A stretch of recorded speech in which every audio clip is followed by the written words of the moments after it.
Hello and welcome to Let's Review. Patreon-sponsored review time again. And this time, it didn't take me a month to get my hands on a copy. Valkyria Chronicles was a game originally released in 2008 on PS3, but in 2014 it got a PC release, and that's the version I'll be looking at today. So, how does it fare as a PC release? Well, to answer that, we start as we always do, with the gameplay.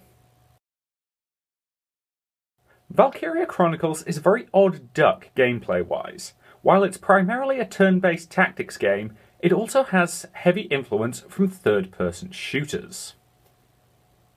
This is the main battle screen of Valkyria Chronicles. Each mission begins with the ability to place your units. So in this case, the mission requires us to place 2 squads on either side of a set of buildings. So if I go to our position units, we can choose who to deploy here. Now we've automatically got Zaka, who is one of our tanks, deployed there, and Welkin, who is our other tank, is deployed as part of the other group. These two are always deployed automatically by the game. You don't have any control over where they're placed. However, we can choose who to add to each squad. So I'm going to add some heavy units to this squad. So I'm going to add one of my shock troopers, named Selenius, to there. And I'm also going to add Largo, who's one of my anti-tank lancers here. Largo's also a command unit, which I'll explain a little later. And I'm going to add Rosie with him. I'm also going to add Carl. No, actually, I don't think I will. I'm going to add Oscar, who's one of my snipers. And I'll also put a scout with this group, so I'll place in Ramona. Now, that's a reasonable group to have there. And I now go to the second group, which is going to have Rosie, who is another one of my command units. And I'm also going to add in Carl. And I'm going to add Alicia, who is my last command unit. So that's a reasonably well-balanced squad, so I will now deploy. Alright, we're set to begin. Good luck. I'll mention at this point that this is one of the skirmish battles you can fight, which are not plot essential, but can be used to gain additional resources in terms of experience and various other things. It's also worth noting at this point that this is a very high-level squad. In terms of all the units are at least elite status, which you get once you upgrade them to rank 11. And this is one of the earlier skirmish battles, so the enemy is going to get absolutely butchered here without even a chance to fight back. You know, if you compare the health of our primary scout Alicia to the health of one of their scouts, you'll notice we've got almost twice as much. So they're going to die horribly, and there's absolutely nothing they can do about it. But this works for demonstration purposes. So this is the tactical overview. From here we can see the entire map, and we can see there are 5 enemies in sight range, and over here we also have an enemy base camp. It's worth noting at this stage that you also have orders. Orders are things that you learn as you play throughout the game, and sometimes you'll get them for upgrading all members of a certain squad to a certain rank and various other things. And I'll show some of those a bit later. And they each cost a certain amount of command points, which is listed at the top of the screen. And you can see it's flashing to indicate what's going to be used. Now, I'm not going to bother using any of these at the moment, but there are quite a lot of them, and they all do various things, some of which are very useful, and some of which are less useful. But for now, I'm going to take control of one of our units. Specifically, I'm going to take control of Rosie. Rosie is one of our shock troopers, and shock troopers are designed to run straight into enemy fire, take a lot of it, and get in for the kill. Now you will notice we've now gone into a third-person command mode. So we can see our tank, we can see our other units there. Now from here, I control with the standard WASD control scheme, and you'll notice a bar at the bottom. This indicates how far we can move. So as I start moving, that will happen, and the enemy will automatically start shooting at us. Now, because Rosie is incredibly tough, she can actually take an awful lot of firepower, which is why I'm just going to run her straight at the enemy. From here, I go into aim mode, because I can afford to talk while she's getting shot, because she's just that tough. Now, I could shoot this guy, and it would take 2 hits to kill him, and Rosie fires off 30 in a single volley. You'll notice that number goes up if I point down, because if I point here, that's a critical hit to the head, which does more damage. If I point here, that's just a torso shot, and that will do less damage. But at this range, that's a guaranteed kill. However, because Rosie is elite status, she has access to a flamethrower, which is what I'm going to use instead. Because that will kill them both very, very happily. I can now crouch behind these sandbags. This gives us additional cover, gives us immunity to critical hits, and thus is a very useful defensive position. So, Rosie will now take a position there. Should this enemy attempt to advance down here, he'll run clean into Rosie's line of fire, and she will automatically take pot shots at him in the same way that the soldiers there took pot shots at her. She is extremely good at holding positions because obviously she has a machine gun, and the enemy will just get slaughtered if they try to run down there. So I'll now demonstrate the tank controls. The tanks operate in broadly the same way, but all tanks require 2 command points rather than 1 in order to drive. It's also worth noting that if I deliberately do that, tanks will destroy any cover or sandbags they run over. This can be a very effective tactic if you've got an infantry squad of enemies that's well in placed and you need to deal with them. You can just run the tank clean over their cover, which is a pretty effective way of dealing with them. Now you'll notice that the tank has a reasonable movement range, but it now can't move any further. And while infantry can turn without needing remaining movement, tanks cannot. So, again, I have a number of weapons available. I have my main gun, I have a mortar shell, which is not going to be effective here, and I have a machine gun, and I also have smoke rounds. Now, smoke rounds won't do any damage, but they will prevent the enemy from seeing us and thus reacting to us. Now, you'll notice that this enemy soldier has a little indicator right next to his portrait. This indicates that he is an enemy command unit, so if I kill him, they get less command points on their turn. So the Edelweiss has one, Rosie has one, Largo has one, and so on and so forth. So if those guys get killed, I get reduced command points. But there's nothing I can really do about him, so I'm going to end the current action without firing, because it would be completely wasteful. Now if I demonstrate with the Scout, this is Ramona, and you'll notice that Scouts have a massive movement bar. This is very useful because it obviously means they can run a heck of a distance. And that's one of their awakened abilities. All units have special things, so if I just go into here I can demonstrate. So she has Neat Freak, Chatty Cathy, Chameleon, Undodgeable Shot, Nocturnal, and Resist Crossfire. These will activate sometimes, and each has a different thing. So in this case, Resist Crossfire means we take less damage from enemy interception fire. That is very useful. So I'm now going to move her up, and she's going to target this guy. And because of the way I've upgraded her rifle, she actually implies a defensive penalty to the enemies that she hits. Now you'll notice there's an enemy tank there. I'll demonstrate anti-tank tactics. Well, I might as well do it now, actually. There are a few ways to take out tanks. The obvious one is to use anti-tank weaponry, which is what the Lancers are for. However, there is a tactic you can use that will absolutely shred enemy tanks, but is kind of a dick move. And it requires using one of the orders. So if you go into the orders section, you can gain an order called Demolition Boost, and there's various tiers of this, which will boost an ally's anti-tank attack power. So Ramona now has massively boosted anti-tank damage. So I take control of her again, and you'll notice that this time she starts with less movement ability. So I'm now going to run her clean through the enemy fire, which she can do thanks to Resist Crossfire. Run her right into position behind the enemy tank. Get her to take some cover. And you'll notice that there, she doesn't even have an indicator of how many shots it will take to kill the tank, because it's rifle rounds, it'll just bounce off. However, all tanks have a vulnerable flank, and thanks to that damage boost, she now has the firepower to blow that tank away with absolute ease. This is one of those tactics that you tend to learn on about the 3rd or 4th playthrough of this game, and it's an incredibly effective move to just run in and take out enemy tanks very, very quickly. Now obviously if I leave her there, she's going to get shot at by basically everybody, which is obviously not a situation we want. So I'll take control of her again. And once again, you'll notice the amount of movement ability we have is reduced again.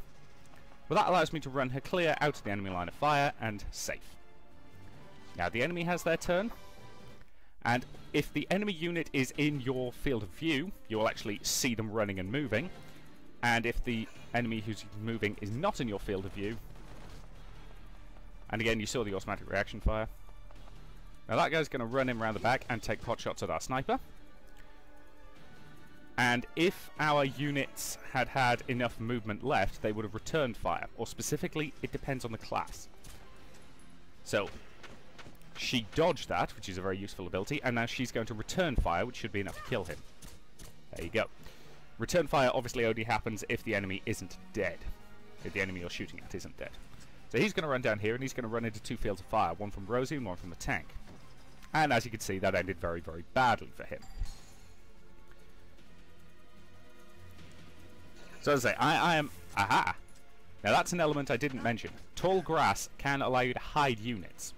And the only guys who can effectively spot units in tall grass are scouts. Everybody else has to get very, very close. Now Oscar won't shoot back at him because Oscar is a sniper. If he'd taken that shot at Selenius, Selenius would have shot back. Same goes for the engineers and the scouts. Now obviously that guy's inside our base camp, which we don't want, because we can theoretically use camps to summon in reinforcements should our people get killed. But as you can see, our squad roster is full, because we're only allowed 10 at a time. So yes, that shock trooper is there, and I want him dead, so given the direction he is pointing, I can actually afford to demonstrate the snipers. Now if I was to run in front of him or get too close to him, he would return fire, but given the direction he's pointing, we're fine. Snipers are obviously incredibly accurate long-range killers, but they can be quite useful at medium to close range. And that's one of his potential abilities, which actually gains him extra ammo. Because certain weapons have limited ammunition. They will recover 1 point of ammunition every time you end the phase, so at the very least you can use them at least once. But if they're either in camp or if there's an engineer near to them, they will regenerate ammo automatically. And primarily that's kind of it. It'll take me at least a few turns to get close enough to that enemy camp to take it, but doing so will not prove terribly difficult. It'll mostly involve maneuvering my units up. And fundamentally, that's it for the primary gameplay. It's surprisingly complicated, especially when you start learning tricks like the one I showed you where you can take out tanks using light infantry. But for the most part, it's pretty fun. I like the gameplay. While it's a very odd mixture, it really does work. It's different, but in a way that I can find very enjoyable. Though I will freely admit there are certain frustrations with it, though most of these come on very specific missions. The game has an annoying habit of pulling out cheap tricks, like an invulnerable enemy, or just endless waves of reinforcements. These never spoil the game too badly, but they can make certain missions a little annoying to play. Ultimately though, the gameplay is solid, and it's supported by a very interesting book mechanic, which allows you to both view the elements of the story, as well as access the game's headquarters section. This is the game's book mode, and to avoid spoilers, I'm deliberately showing you a bit of it from very early on in the game. This is the first chapter after the prologue. So, each of these points indicates a cutscene or a segment of pure dialogue. And all we have to do is, click on them to actually view them. I'm not going to show anything to you because you don't need to see them for spoiler reasons, but that's what each of those is. This is an actual operation. This is one of our combat missions, and doing each of these is required in order to progress. So if we'd gone to an earlier save game, which I don't have, these would be grayed out. So for example, 2A and 2B are not visible until you've watched 1A, 1B and 1C. If it's indicated 1A, 1B and 1C, that means that clicking on 1A will cause you to watch all three of them. But it will then stop playing after 1C and you'll have to click on 2A. It's a slightly odd way of doing things, but for the most part it works, and it gives you little breaks in between. And you can just leaf back and forward in the book and see various other things as you go on. That's pretty straightforward. The book itself is fundamentally fine, and there's a lot of different sections to it. So, for example, I can go to the Personnel tab, which is just a massive codex on all the characters. And as you can see, there are quite a few. And as you can also see, I didn't actually bother reading any of them on this particular playthrough. Yeah, but there's also things on the various weapons and everything else, so it does have a fairly conclusive glossary. However, the main thing that you will be going to, on occasion, is the Headquarters tab.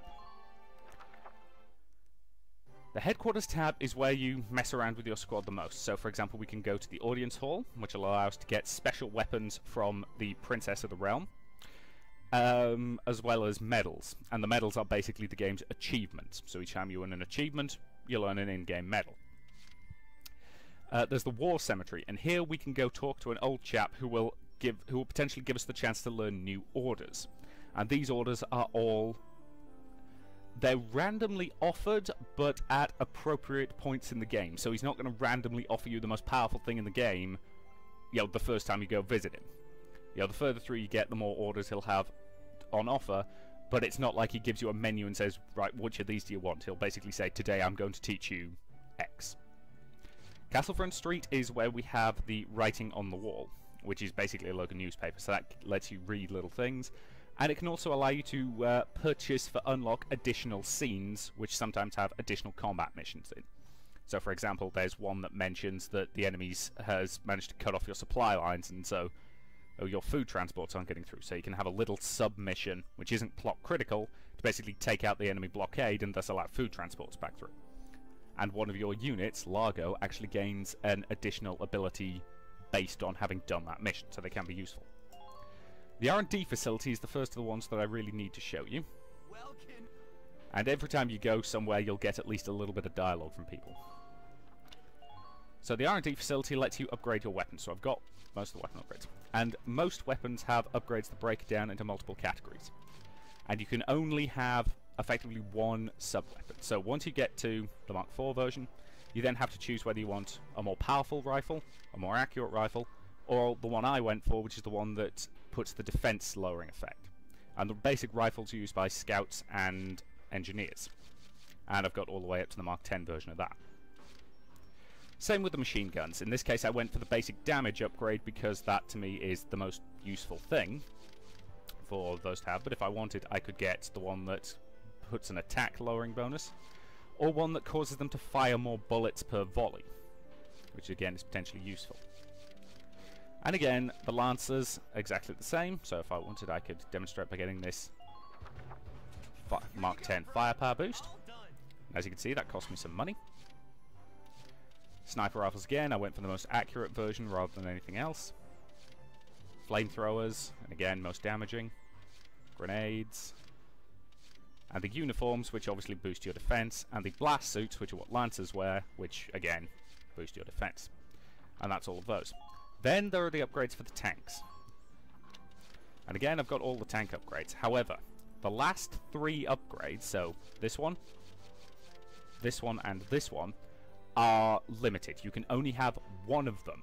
So you can choose whether you want the Edelweiss to be an absolute tank, for want of a better term, which can resist absolutely bucket loads of damage, or you can have it be incredibly tough in terms of just having a lot of extra health. Or, in the case of this one, you can upgrade its main gun to give it more range and make it more accurate, which is what I went for. Now these are all additional upgrades, and I'll show you them being installed momentarily, as are these, and they each come into basic groups.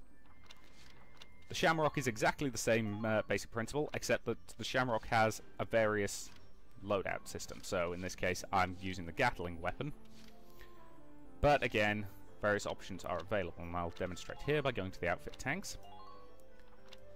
So with the Edelweiss you have this weapon loadout, and you can change parts.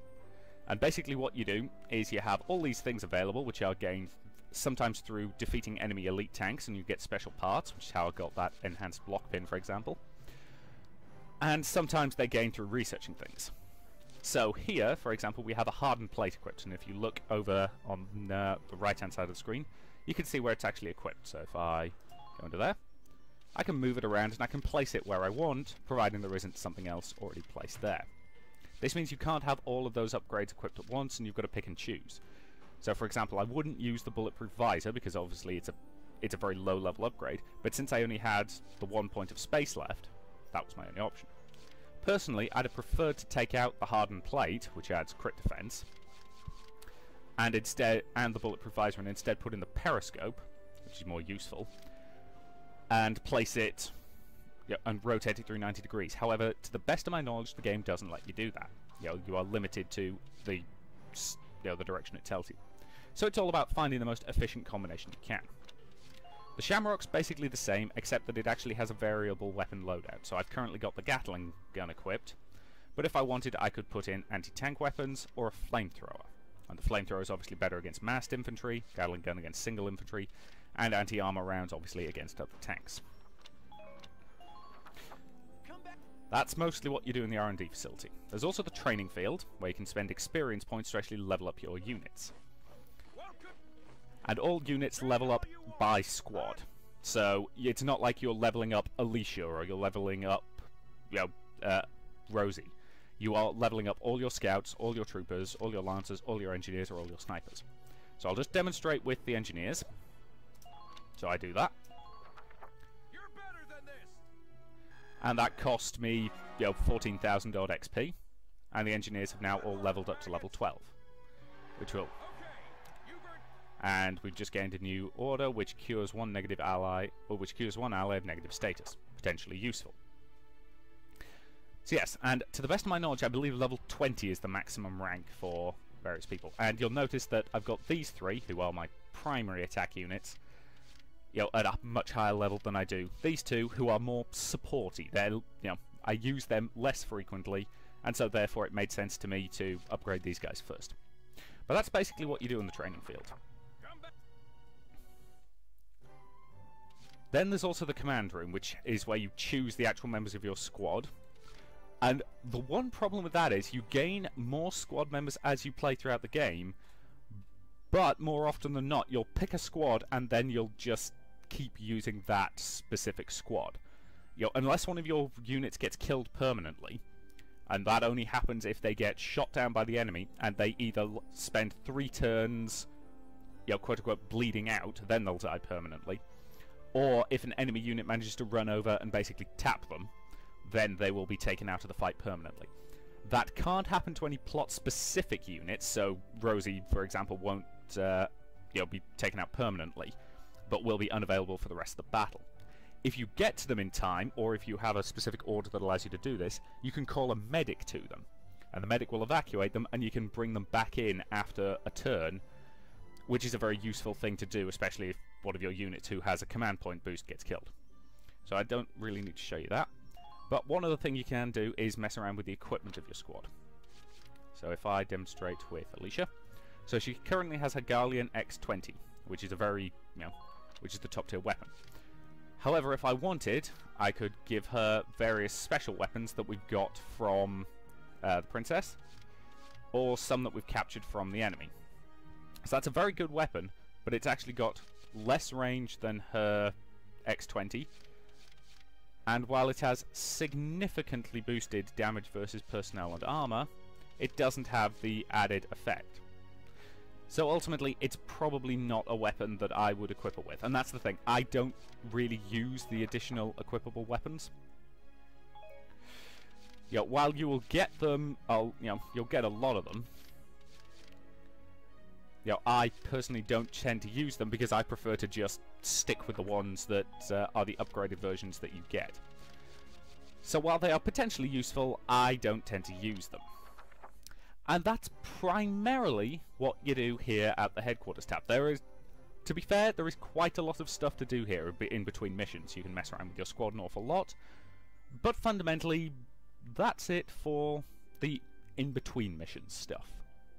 The book works fine for what it is. It's very much a connective tissue, but it's one that works well, especially given that there's a reasonable amount to do at the headquarters, what with selecting your squad, choosing their weapons, defining your choice of upgrades, and so on and so forth.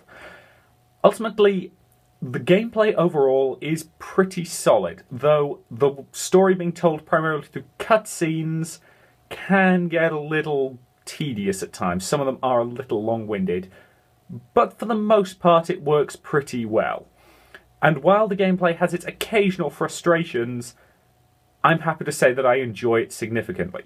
It's one of those games that I suspect an awful lot of people can replay time and time again, just pushing themselves to try and get that A rank on every mission. And while doing that isn't really my personal speed, I suspect a lot of people can do it and enjoy it. Personally, I enjoy the gameplay just to sit down and do a complete run through, and that's very much the way I prefer to play, and it's a game that allows you to do both very happily. Overall, I'm quite happy with the gameplay. This game uses the classic idea of alternate history. Take a moment in time and then change it in specific ways to make it your own unique thing. In this case, it's an alternate version of the Second World War. On the continent of Europa, two mighty forces, the Empire and the Federation, are busy kicking the hell out of each other, and caught in the middle is the small, neutral nation of Gallia. Are you implying that in this scenario, you play as Switzerland? Kinda, but instead of sitting out the war hoarding Nazi gold, instead they're sitting on top of a large deposit of a substance called ragnite. A substance that appears to do, well, pretty much whatever the hell the writers want it to do. Ah, so it's unobtainium then? Yeah, basically. Given Gallia's position and the fact that it's sitting on top of this important resource, it's only a matter of time before they get invaded, and at the beginning of the game, the Empire finally actually invades. The game begins in a small border town called Brule, and there we meet our two main heroes, Welkin and Alicia. The two of them band together in order to hold the Imperials back long enough for the other members of the town to escape, given that the Empire has absolutely no problem shooting retreating civilians in the back. They work together with Welkin's adopted sister Isara, and they're able to hold the enemy back with the aid of the present that Welkin's father left him. A tank. I beg your pardon? Oh, you heard me. For reasons that are never quite explained, Welkin's father has a tank named the Edelweiss in his garage. And while it is clearly stated that he commanded it in the last war, and it was actually built by Isara's biological father, it still seems a bit weird to me that the military let him keep it when he retired. Especially given that the thing seems to be fully stocked with ammunition. That is one hell of a retirement present. Yeah, I know. Following their successful retreat from Brule, the trio meet up with and formally join the Gallian militia. And since Welkin has his own tank, they make him the lieutenant of his own squad, Squad 7. A ragtag team that includes a former nightclub singer named Rosie and an old-school by-the-book soldier named Largo. And along with a number of other supporting characters, they become the game's main cast.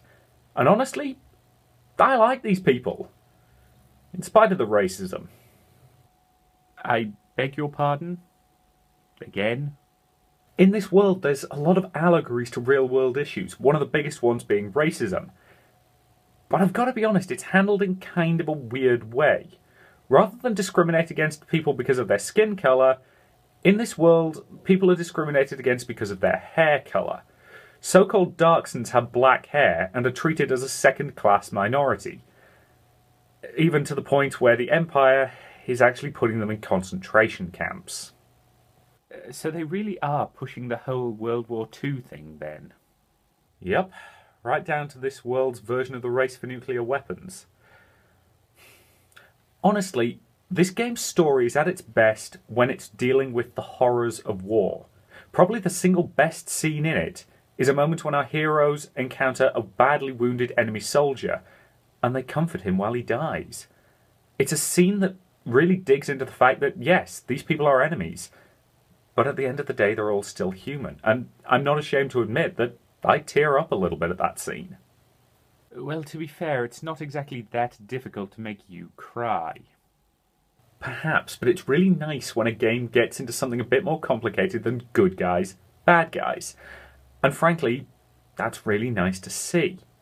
That even extends to the game's main villains. There are 4 main leaders of the enemy force, and I respect and like, well, 2 of them. The third's a complete psychopath, and the final boss is, well, he's a complete git, frankly, and I refuse to even dignify him by referring to him with his proper name. Do I even want to know what you call him instead? Maxi Boy. What can I say? I'm petty. Valkyria Chronicles delves into some pretty serious, deep issues. Pain, loss, family, duty, honour. These are not easy topics to deal with, and for the most part, the game handles them wonderfully. There are certainly a few elements that it might have been nice to see them expand on just a little bit more. For example, I would have liked to know a bit more about General Jaeger's backstory. But for the most part, I'm pretty happy with what we got, and Valkyria Chronicles is just a damn good story at the end of the day.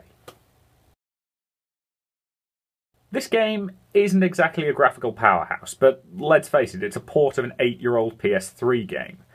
As a result, though, it does run very smoothly, holding a solid 60 throughout, though it should be noted that they've definitely tied the game's speed to the frame rate. A couple of times while recording, my frame rate dipped to 30 briefly, and as a result the entire game slowed to half speed, or at least the graphics did. This led to the lip sync desyncing from the actual animation, which could be a little off-putting.